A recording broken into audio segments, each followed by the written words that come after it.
This is the final step in the evolution of the computer. When we compute on atoms, these are atomic computers, nothing more powerful than that. Whew.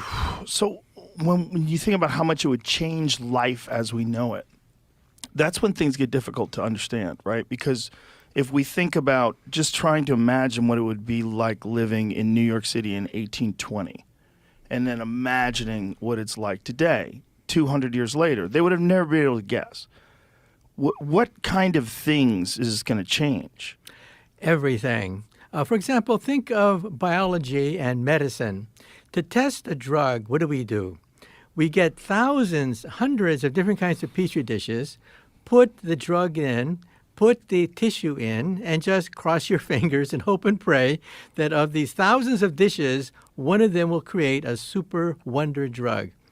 That's why it costs upwards of $1 billion to market the next wonder drug, because it's all done by trial and error. Now, think of putting that in the memory of a supercomputer, a quantum computer. It analyzes whether or not germs can be destroyed by this substance at the speed of light. Not just one dish, but hundreds, thousands of dishes of these things can be tested at the same time in the memory of a computer. So we're talking about digital medicine, digital chemistry, virtual chemistry. Think about that. Chemistry without chemicals, biology without biology. So that's the beauty of this technology, that we can mimic atoms, we can mimic molecules, and do virtual experiments in the memory of a computer rather than using test tubes like we used to do, that we still do today. And we could possibly see things that are just theoretical right now, like with medicine, like regenerating limbs or regrowing spinal tissue for a person who's been paralyzed, things along those lines. In fact, even immortality is on the table. Realize that scientists who've looked at the aging process realize that the reason why we never understood aging is that aging is the buildup of error. That's what aging is, the buildup of mistakes in the replication of DNA. But what happens if you could put DNA in a computer? Then you can see where the aging takes place. And then we can begin perhaps to slow down the aging process, maybe even become immortal. What about reversing it? What about old women become young hot ladies again? I think that would be a problem. Everything's on the table because we're talking about changing the fabric of life itself. You know, the greatest quantum computer is Mother Nature.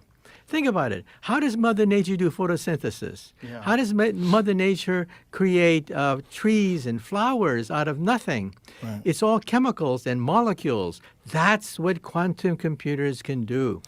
When you think about that, just to describe that complexity that you just described, do you ever wonder if there's some sort of an ongoing code in the whole universe itself? Like there's a reason why all these things happen.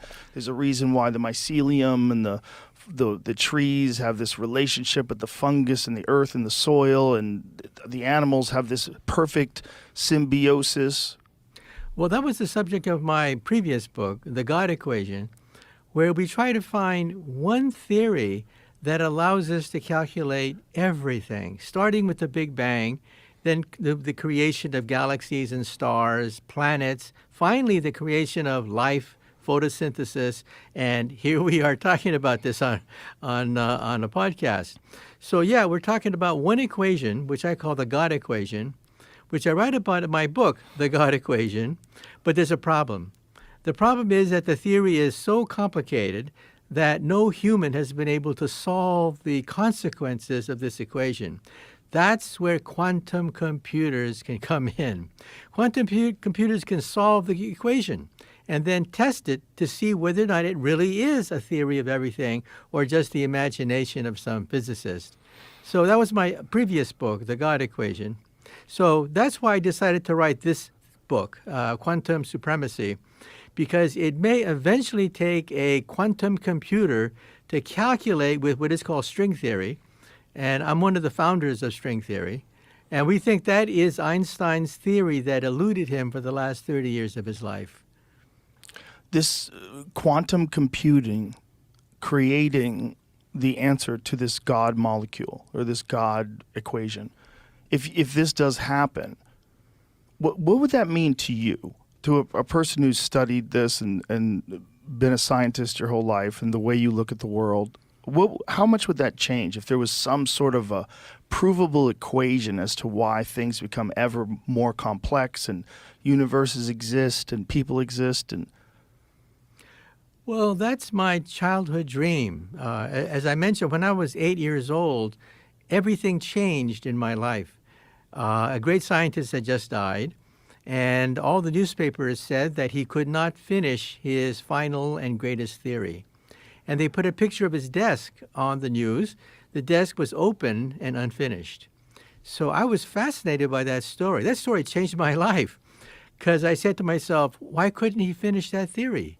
Why don't I try to finish that theory? that's amazing. So I went to the library and I looked up this man. This man's name was Albert Einstein. The theory was the theory of everything, an equation 1 inch long that would allow us to, quote, read the mind of God. These are Einstein's words. So I said to myself, that's for me. That's what I want to do for the rest of my life. So now we have the theory. It's called string theory. There have been TV documentaries on the subject, but it's not testable. So I think that a quantum computer may one day be powerful enough to test it in the memory of a computer. However, we have to be careful. Remember that novel, The Restaurant at the End of the Galaxy? What happened in that novel was the aliens of the future created a supercomputer to calculate the theory of everything, the ultimate theory. So the computer chugged and spit out the answer. And the answer was, the meaning of the universe was 42. What is that? So much for that. So I would hope that our quantum computer, computing on string theory, I hope would not give us the number 42 as the meaning of reality. Maybe we're just too dumb to know what that means. Yeah. But that's what motivated me, Oh, yeah. you know?